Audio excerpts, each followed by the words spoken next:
Bueno, hola a todos, a todas, espero que estén bien.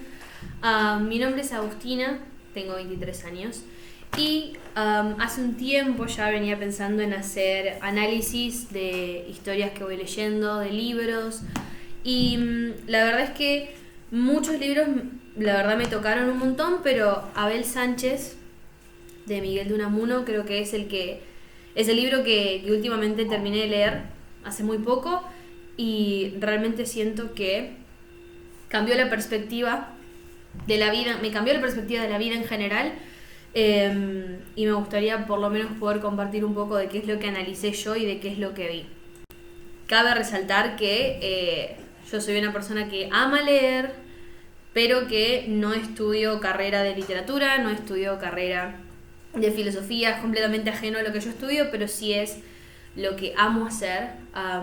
Me encanta coleccionar libros, leerlos a todos, analizarlos, tomarme el tiempo. Y creo que Abel Sánchez es un libro que, si bien no es muy extenso, realmente no es muy extenso, es un libro que cada tanto nos hace frenar como para digerir la información que se nos dio. Generalmente, por lo menos a mí, Joaquín y Abelín, que ahora voy a hacer más o menos una introducción de quiénes son los personajes, son los que más me hicieron reflexionar y parar la historia para poder digerir lo que yo estaba leyendo en ese momento. Y la verdad es que me parece que hay, bueno, un montón de libros, un montón de cuentos, de historias, de novelas, lo que sea, que te hacen hacer eso, pero esta en particular me abrió los ojos de una forma que tal vez no sé si esperaba, digamos. Por empezar, me gustaría aclarar que, o contar la historia un poco, ¿no?, en qué se basa en la historia de Caín y Abel, que es una historia bíblica, ¿no? En la que Caín y Abel son hermanos. Básicamente, Caín lo mata a Abel, como se cuenta, por envidia, por celos, por enojo. Pero me parece que el análisis que yo quiero hacer es más en el proceso, ¿no?, de qué llevó, en este caso, a Joaquín, que es la representación de Caín en la historia, a marcar todo este proceso de sentimientos y de cómo se desenvuelve dentro de la historia sobre Abel, ¿no? Que Abel, bueno, es la representación de Abel dentro de esa historia de hermanos. Si bien Joaquín y Abel no son hermanos, sí es verdad que crecieron, se criaron juntos, y desde una temprana edad, o sea, cuando uno empieza a leer el libro, nos damos cuenta de que Joaquín tiene como ciertas actitudes que ya nos dejan y nos muestran cómo se siente respecto de Abel. Que le molestan algunas cosas, le da bronca, siente envidia, siente celos. Entonces creo que es una historia que habla mucho de eso, habla mucho de la envidia, mucho de los celos, incluso de la pasión, del amor, del desamor, de la bronca, de la rabia, el resentimiento. Es un libro que creo que trae emociones muy pesadas, y que nos lleva como mucho a la reflexión de esas emociones y a el trabajo, la elaboración de esas emociones, dónde arrancan, terminan, cómo se desarrollan, a dónde nos llevan. Y por ese lado fue que yo empecé a analizar como la historia. Los personajes que para mí destacan, resaltan, más importantes son Joaquín, Abel, Elena, que es la prima de Joaquín, de quien él estaba perdidamente enamorado / obsesionado, diría yo, más que enamorado. Antonia, que es la chica con la cual después se termina casando Joaquín. Tenemos a, bueno, Elena se termina casando con Abel, terminan formando una familia. Después tenemos a Joaquina, que es la hija de Antonia y Joaquín, y tenemos a Abelín, que es el hijo de Abel y de Elena. Para arrancar con todo esto, yo creo que la historia, de cierta forma, refleja muchísimo la autopercepción que tiene Joaquín de sí mismo, de sus emociones, y esta gran discusión interna que él maneja durante todo el relato, entre lo que está bien, lo que está mal, lo que él siente, lo que él debería hacer, qué dice, qué no dice.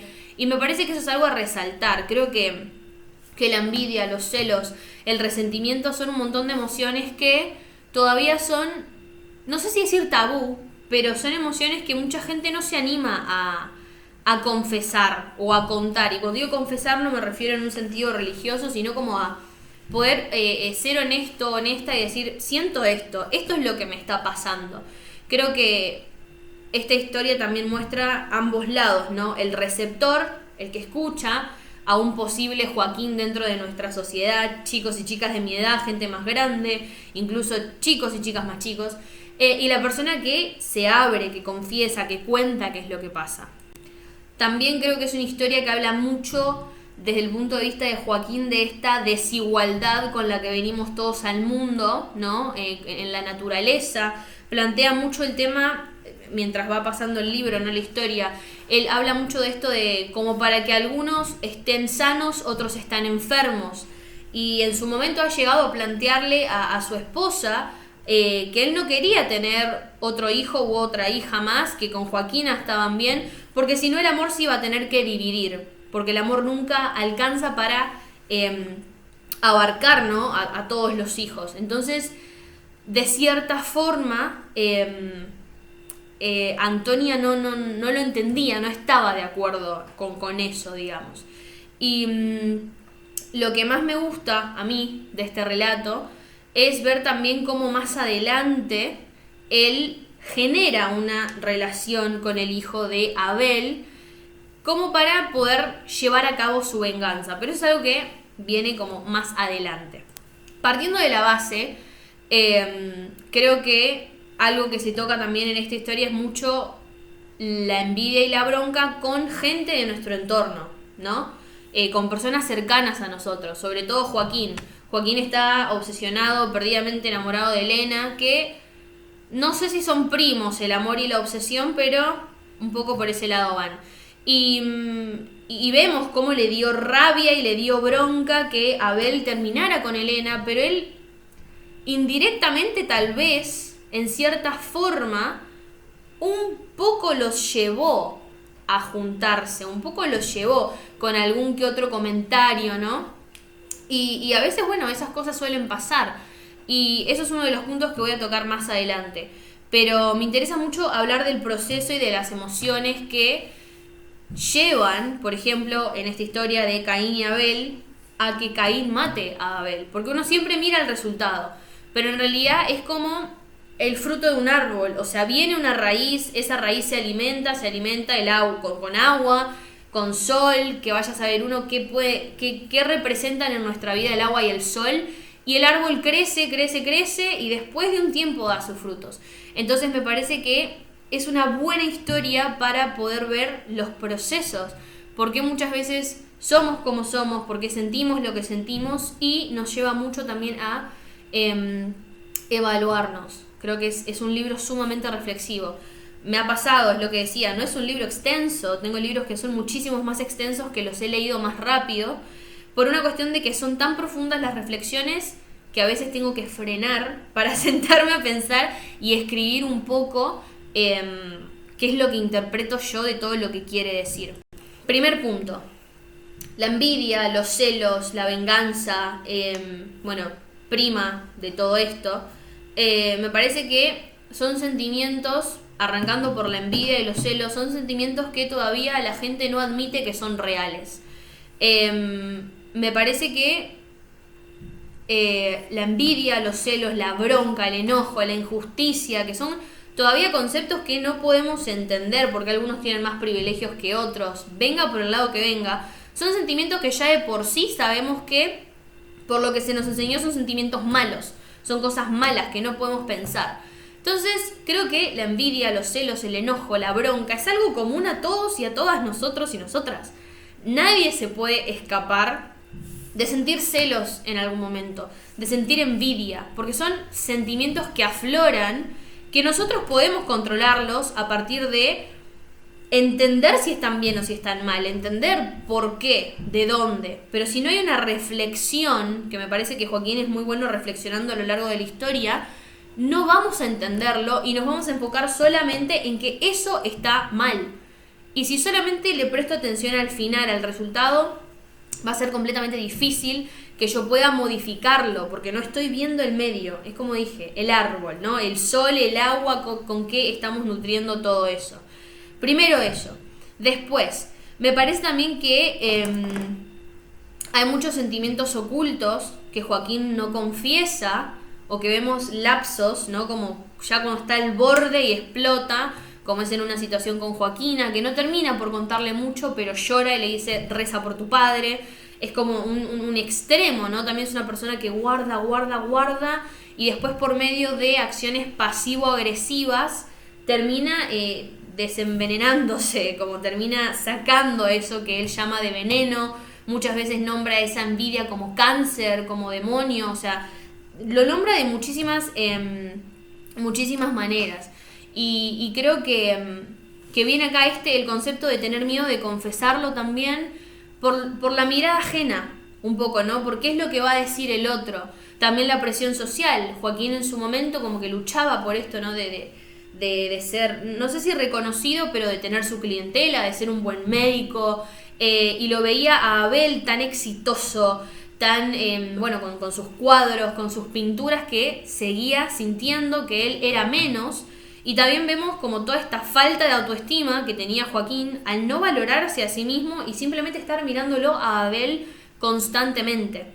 Entonces creo que en esta lucha de lo que sentimos y lo que sabemos que es correcto o percibimos como que es correcto, hay un trecho que es gigante. Por lo que veo, Joaquín batalla constantemente con él mismo porque no sabe en dónde volcar toda esa bronca, toda esa ira, todo ese odio. En cierta forma también siento que, a Antonia la usó y él no encontraba como una mano ahí, por más que Antonia se la haya ofrecido, incluso en su momento medio que lo alentó a salir adelante, a decir, hacete tu clientela, sé mejor que él, sé más famoso, no hace falta vengarte, todo esto. Creo que él no encontraba una persona que realmente lo entendiera y compartiera ese odio y esa venganza que él quería, de la que tenía sed. Pero a la misma vez él sufre por lo que siente, porque vuelve a lo mismo. Él dice que es como un cáncer que hace metástasis, o sea, él lo describe así, ese odio que él siente es algo que ve que no lo puede sacar, no puede acabar con eso, y él piensa que la venganza es la forma de sacárselo.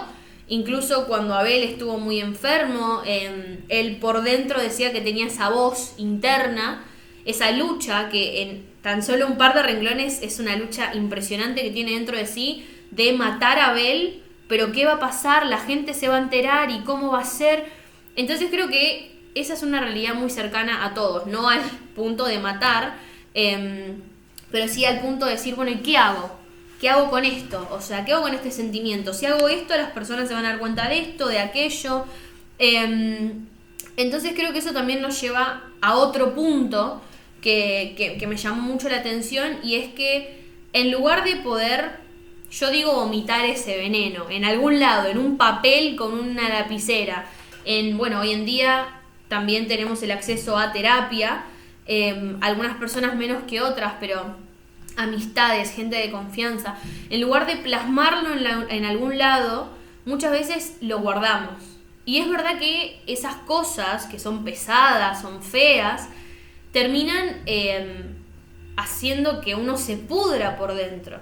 Y uno puede explotar de muchas formas diferentes. Y creo que Joaquín lo que quiso hacer fue como mediante la adulación, mediante como medio alabarlo a Abel, quiso ocultar un poco esto que él sentía, ¿no? Pasa cuando Abel representa un poco este cuadro de Caín y Abel, la historia bíblica, Joaquín se empieza a interesar, ¿no? Como que dice, pero, y se hace preguntas y le cuestiona, ¿pero por qué? ¿Y por qué esto? ¿Y por qué aquello? Y Abel tampoco tiene muchas respuestas. Abel tampoco se interesa mucho por realmente plasmar con emoción lo que significa su cuadro, cosa que Joaquín, veo ese contraste de que es todo lo opuesto. Joaquín lo piensa y lo piensa y lo piensa, y Abel es más como lo retrata y ya, pero tampoco tiene mucha conciencia de por qué, cuál es el fondo, qué sentimientos hay. Entonces, volviendo un poco para atrás, creo que lo que también Joaquín nos enseña es que muchas veces terminamos sobreactuando, marcando los sentimientos opuestos a lo que sentimos, para que la gente no se dé cuenta o para probarnos a nosotros mismos que no somos tan malos como en realidad somos. Una persona que acepta que siente envidia por otra, es muy probable, no al 100%, pero es muy probable que intente como ser demasiado buena con esa persona, ser demasiado aduladora, alabar lo que hace esa persona. Y mucha gente de afuera, puede ser como es el caso de Joaquina, que a Joaquina, como la vemos medio fantasmagórica en su momento en la historia, se da cuenta de todo. Ella en una charla con su padre, cuando le dicen, cuando le piden a Antonia que se vaya, lo confronta a Joaquín, porque ella se quería meter en un monasterio, lo confronta y le dice una frase que desde que arranca la historia hasta que, o sea, se conocen Joaquín con Antonia, vemos que constantemente él le dice, bueno, cállame, como cállame a los besos. Es un constante, ¿no? Cuando están peleando, se terminan callando a besos. Y ella en un momento, en esta discusión, lo confronta el padre y le dice, ¿qué quieres tú? Que te calle yo también a besos. Y el padre se quedó helado y le dice, ¿de dónde sacas esa información? O sea, ¿de dónde sacaste esa información vos? Las paredes escuchan. Entonces, esto deja un montón de cosas para pensar, porque muchas veces las personas que menos hablan, las personas que más observan, son las que ven estas pequeñas actitudes exageradas. Y bueno, Joaquina le termina confesando a su padre que ella sabe que hay algo oculto ahí, que hay un problema que él tiene con Abel que tiene que resolver. Entonces me parece que es esto también, ¿no? Muchas veces intentamos probarnos a nosotros mismos que no, yo soy buena persona porque esto es lo correcto y por más que sienta esto lo tengo que dejar de lado, y no es tan así. Creo que el humano constantemente cae en la negación de ser malo, de tener sentimientos malos. Pero la verdad es que es una pregunta constante que tengo y es como, ¿quién es bueno y quién es malo? O sea, es como esta frase de la tristeza hace parte de la vida tanto como la alegría. O sea, la bondad también hace parte de la vida como la maldad. O sea, es imposible que alguien sea 100% bueno y alguien sea 100% malo. Entonces, esto no solo me ayuda a mí, sino que creo que es una historia que nos lleva a entender que somos seres que tienen partes buenas y partes malas, pero no nos podemos eximir o no nos podemos librar de las consecuencias de nuestras acciones. Yo creo que con este video no intento justificar a Joaquín, no intento justificar a nada que esté mal, me explico, pero sí por lo menos evaluar, llamarnos a una reflexión, tomarnos un momento del día a día, frenar y decir, ok, ¿quién soy? ¿Qué quiero? ¿Por qué me pasa esto? Porque al final de cuentas son sentimientos que terminan generando una gran angustia y vemos cómo Joaquín durante toda la historia se siente torturado. Él vive en una tortura constante, en no poder soltar ese odio, no poder aceptar su realidad, aceptar quién él es, dejar que Abel haga su vida. Y creo que también nos empecinamos mucho en eso muchas veces. Entonces yo, por lo que yo interpreté, por lo que yo sentí personalmente, todo lo que escribía, todo lo que me llevó a reflexionar este libro, por lo menos es un poco esto de el proceso, las emociones, cómo, bueno, valga la redundancia, cómo las procesamos, cómo las llevamos a cabo, qué es lo que hacemos, si realmente las analizamos. Yo siempre, hay una frase que digo todo el tiempo, que ya la gente que me conoce se debe haber cansado de escucharla, que es, somos seres tripartitos, cuerpo, alma y espíritu. Si el alma está toda desordenada, probablemente sea porque en nuestro espíritu, en nuestra capacidad de decidir, de decir que sí, que no, de controlar, hay un desbalance. Y muchas veces en ese gran desbalance el cuerpo sufre. Y sufrimos muchas consecuencias. Entonces, creo que este libro nos enseña un poco a ver el proceso, ¿no? Enfocarse en el proceso de lo que sentimos. Otra cosa es, también siento yo, esta necesidad constante de probar que somos buenas personas. De probar que no, ¿cómo yo voy a sentir envidia? Todos sentimos envidia en algún momento de nuestras vidas. Puede haber gente que no, pero la mayoría de las veces es un sentimiento que es común. Me atrevería a decir que es normal, es como sentir tristeza, como sentir alegría. No estoy hablando que las consecuencias de esos sentimientos sean las mismas, pero me refiero a que son sentimientos que afloran del alma. que muchas veces uno no puede controlar qué sale del alma, pero sí puedes controlar qué hacer con eso. Creo que también el miedo a que nos juzguen, el miedo a hablar, nos frena por la culpa, por el juicio del otro. Entonces no es solamente un tema, por ejemplo, de Joaquín, sino de quién iba a ser ese receptor de toda esa bronca, esas cosas que él tenía que vomitar. Y eso me lleva también a ver que en muchas cosas somos muy tolerantes, pero en otras no. Pienso también en la lucha, ¿no?, que tenemos entre nosotros mismos. Yo creo que todos los seres humanos batallamos con nosotros mismos constantemente entre qué está bien, qué está mal, qué es lo que siento y qué es lo que quiero y por qué lo hago. Y creo que la historia lo plasma muy bien, ¿no? Entre qué es lo que él siente, pero a cierto punto está esta disputa de que él quiere hacer cosas, pero no las hace, porque es como si sus dos yo convivieran dentro de él. Y uno le dijera matalo a Abel y el otro fuera como no, esto no se hace, esto no se puede hacer.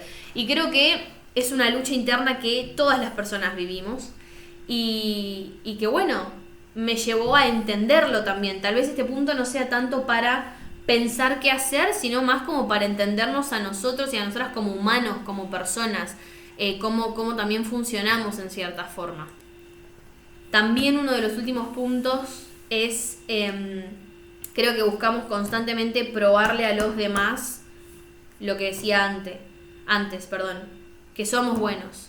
Probarle a los demás que yo puedo, y que yo puedo. Y llega un punto en el que ya los sentimientos te agobian. Y ahí es cuando vemos que una persona que parecía completamente, no sé, entera, se desmorona por completo y terminamos viendo cosas extremas. O sea, realmente gente que se suicida, gente que termina matando, como terminamos viendo que esa persona explotó. Y solo vemos eso, pero no vimos todo el proceso que había por atrás. Entonces creo que también es un punto a pensar.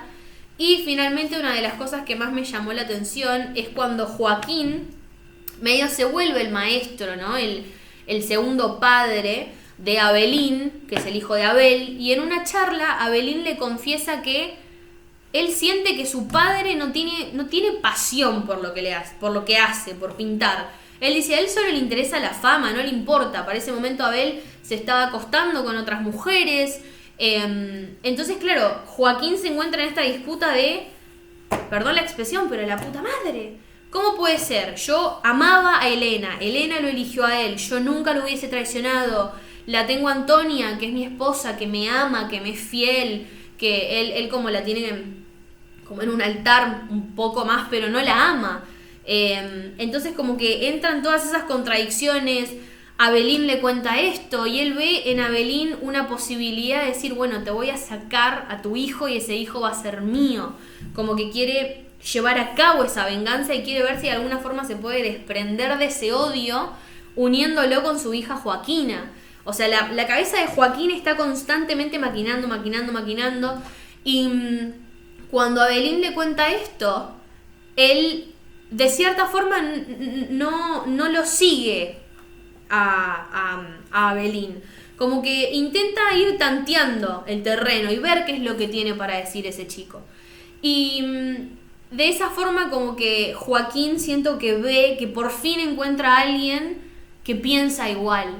Y vemos también la rabia de Abelín y de otra vez este balance entre Joaquín no se daba cuenta de que él era un hombre pasional, que tenía una gran carrera, un gran médico, porque siento que Abelín se lo hizo ver. Abelín le hizo como recapacitar y decirle, che, tenés cosas increíbles, escribí un libro, la gente necesita conocer esto.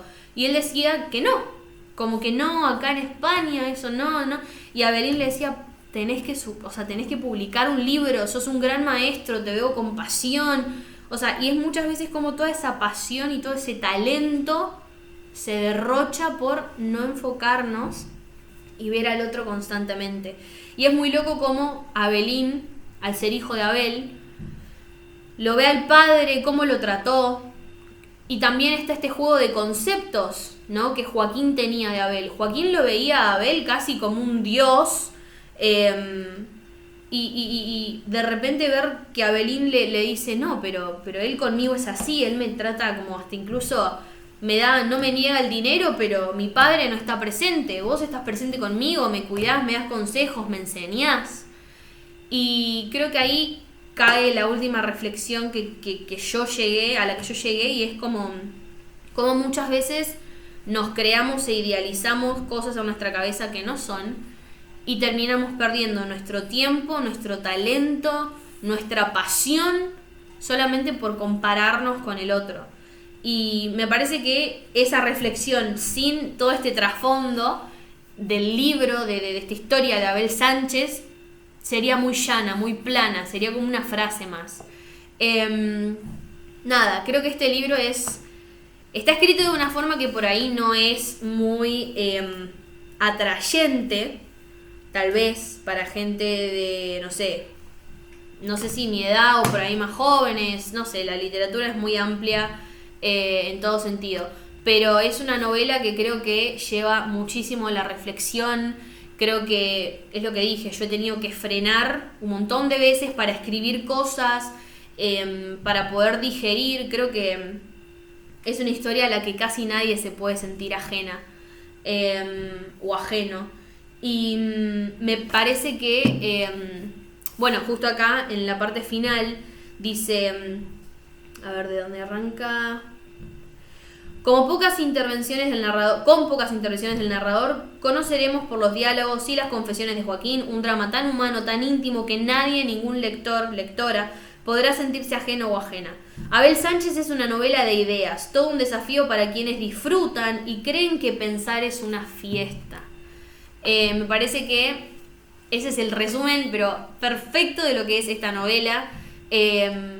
Pensar es una fiesta. También un poco te lleva a filosofar de cierta forma, a hacerte un montón de preguntas que a veces tienen respuesta, otras veces no.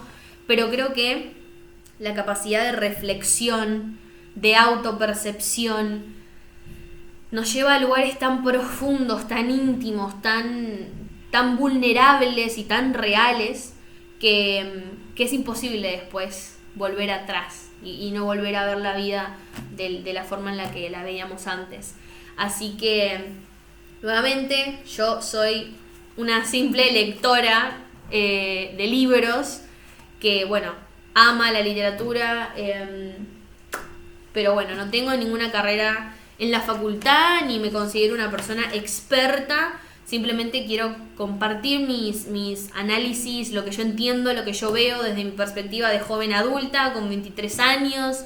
Y nada, espero que les haya gustado. Espero que, los lleve y las lleve a la reflexión también. Y si quieren en los comentarios poner opiniones, dejar sus reflexiones, contarme si leyeron la novela, si no la leyeron, qué les pareció. Estaría muy agradecida porque es la idea compartir. Así que bueno, espero que les haya gustado el video y probablemente volveré a subir algún otro análisis de algunos de mis libros, novelas, cuentos favoritos muy pronto.